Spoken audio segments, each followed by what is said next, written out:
शिखा की नई नई शादी हुई थी।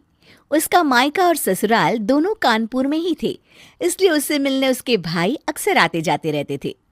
ये बात शिखा की सास मीना को बिल्कुल पसंद नहीं थी। मम्मी जी, आज राहुल भैया आ रहे हैं। कौन, तेरे चाचा का लड़का? जी मम्मी जी। अरे पर वो तो दिल्ली में रहता है ना। हाँ मम्मी जी, उन्हें कल सुबह दिल्ली के लिए निकलना है, तो वो आज मुझसे मिलते हुए कल सुबह यहीं से निकल जाएंगे। हमने तो धर्मशाला खोल रखी है ना। कुछ कहा क्या मम्मी जी? मैंने कहा हाँ हाँ, आने दे तेरे भैया को, जमकर खातिरदारी करेंगे। अब तो कुछ करना ही पड़ेगा, इससे पहले कि मेरा घर धर्मशाला बन जाए। ये कैसी बातें कर रही हो मीना? सच ही तो कह रही हूं। अभी इसकी शादी को साल भर भी नहीं हुआ और आए दिन इसके घर वाले आ धमकते हैं। अरे तो क्या हुआ, वो इसी शहर में रहते हैं तो हाल चाल लेने आ जाते हैं।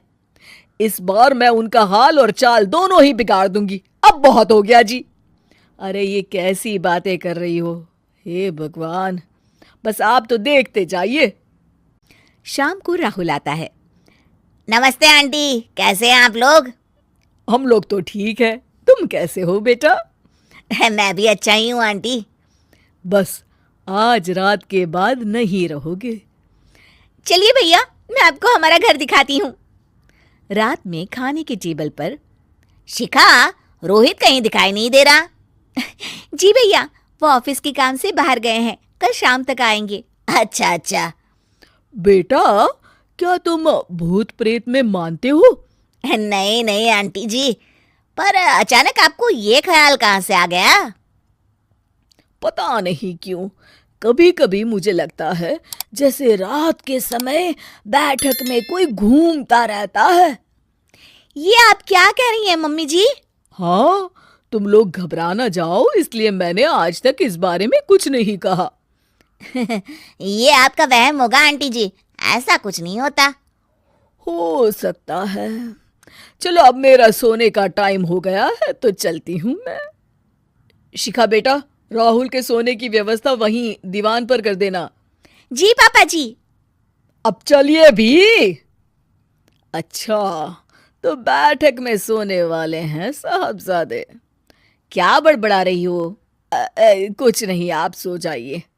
मीना और महेश के सोने के बाद शिखा और राहुल आपस में बात कर रहे होते हैं, तभी डोरबेल बजती है। अरे आप!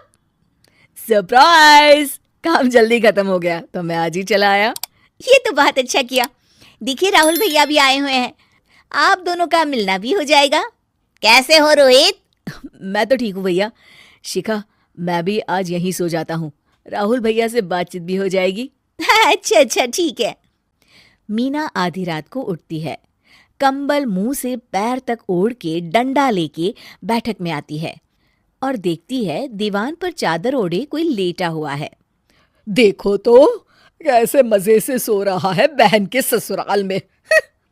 मीना ताबड़तोड़ 4-5 डंडे मार देती है। अरे मर गया, अरे बचाओ बचाओ, कौन है? मीना जल्दी से अपने कमरे में भाग जाती है। हे भगवान, ये मैंने क्या किया? ये रोहित कहाँ से आ गया? लगता है ये नालायक राहुल मेहमानों वाले कमरे में सो गया होगा।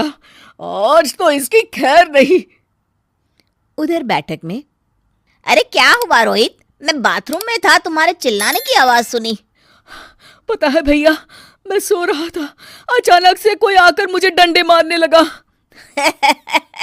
ये क्या कह रहे हो? लगता है तुम भी आंटी की तरह भूत प्रेत में मानते हो। नहीं नहीं भैया, सच में कोई आया था। मैं तो जा रहा हूँ मेहमानों वाले कमरे में सोने के लिए। इस समय अपने रूम में जाऊंगा तो शिखा की नींद खराब हो जाएगी। ठीक है भाई, जाओ तुम, जहां तुम्हारा भूत डंडा लेके ना आ सके।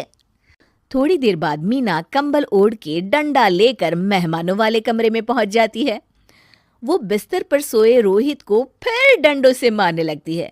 अरे मर गया, अरे मर गया।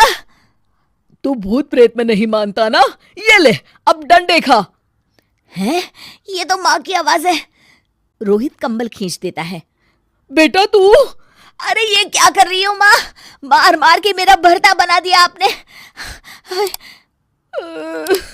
माफ कर दे मेरे लाल, मैंने तो तुझे ही मार मार के लाल कर दिया।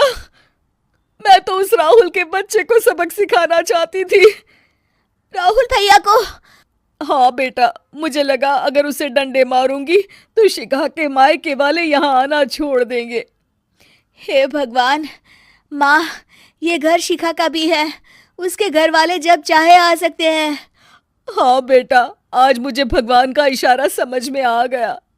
मैं कितना गलत करने चली थी और अपने ही बेटे को चोट पहुंचा दी।